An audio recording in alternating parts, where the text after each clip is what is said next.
প্রিয় দর্শক, আসসালামু আলাইকুম। সবাইকে স্বাগতম জানিয়ে শুরু করছি আমার আজকের পর্ব।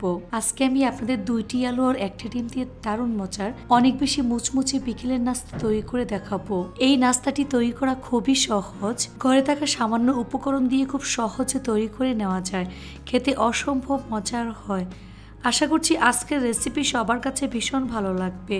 তো চলুন রেসিপিটি দেখে নিচ্ছি। এখানে আমি 2টি মিডিয়াম সাইজের সিদ্ধ আলু ম্যাশ করে নিয়েছি। খুব ভালো করে ম্যাশ করে নিতে হবে। এবার এর মধ্যে 1/4 কাপ পরিমাণ ময়দা দিয়ে দিচ্ছি। লাগলে পরে আবারও অ্যাড করে দেব। স্বাদ মতো লবণ দিয়ে দিচ্ছি। 1/4 চা চামচ পরিমাণ হলুদের গুঁড়া, 2 থেকে 3টি কাঁচামরিচ কুচি, 1টি ডিম ভেঙে দিয়ে দিলাম। সবকিছু একসাথে খুব ভালো করে মিশিয়ে নিতে হবে।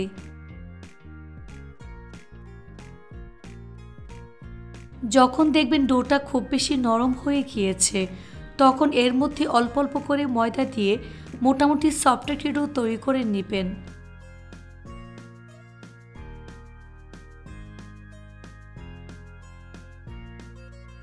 এই ডোটাকে খুব বেশি শক্ত করে ফেলা যাবে না, আবার অনেক বেশি নরম করে ফেলা যাবে না।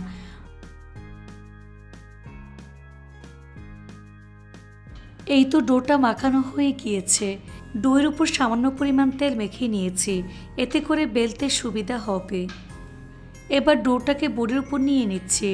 তারপর বেলুন দিয়ে বেলে মিডিয়াম পুরুত্বের রুটি তৈরি করে নেব। বেলুনের মধ্যে সামান্য পরিমাণ তেল মেখে নিতে হবে, এতে করে বেলতে সহজ হবে। এখানে কিন্তু ময়দা ব্যবহার করা যাবে না। বেলুন দিয়ে ঠিক এভাবে টেনে টেনে বেলতে হবে, আর বোর্ডের মধ্যে সামান্য পরিমাণ তেল মেখে নেবেন। দেখুন, ঠিক এইভাবে টেনে টেনে গোল রুটির মতো আমি শেপ দিয়ে দিচ্ছি। এবার ছুরির সাহায্যে মাছ বরাবর ঠিক এভাবে কেটে নিচ্ছি।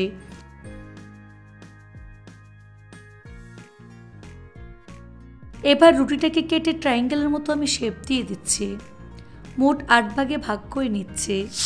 এবার নাস্তা ভাজার পালা। চুলা একটি ফ্রাই প্যান বসিয়ে পরিমাণ মতো সয়াবিন তেল দিয়ে তেলটাকে ভালো করে গরম করে নিয়েছি। এখন চুলার স্লো মিডিয়ামের মাঝামাঝি রেখে এর মধ্যে একে একে নাস্তাগুলো আমি দিয়ে দিচ্ছি। বেশি জোরে আছে নাস্তাগুলো কিন্তু ভাজা যাবে না, তাহলে উপরে কালার চলে আসলো ভিতরটা কাঁচা থেকে যাবে। নিচের পাশ হালকা ভাজা হয়ে আসলে উল্টে দিচ্ছি। এভাবে কিছুক্ষণ পর পর উল্টে পাল্টে গোল্ডেন ব্রাউন করে ভাজতে হবে।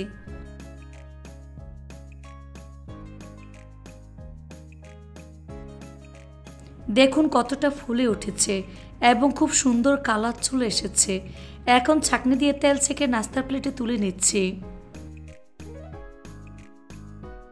বাকিগুলোকে একইভাবে ভেজে নিতে হবে। তারপর পরিবেশন করে আপনাদের দেখিয়ে দিচ্ছি। দেখুন আমার নাস্তাগুলো দেখতে মাশাআল্লাহ কতটা সুন্দর এবং কতটা লোভনীয় হয়েছে। এটা শুধু দেখতেই সুন্দর না, খেতে অনেক বেশি মজার হয়েছে। এভাবে একবার হলেও বাসায় তৈরি করে দেখবেন।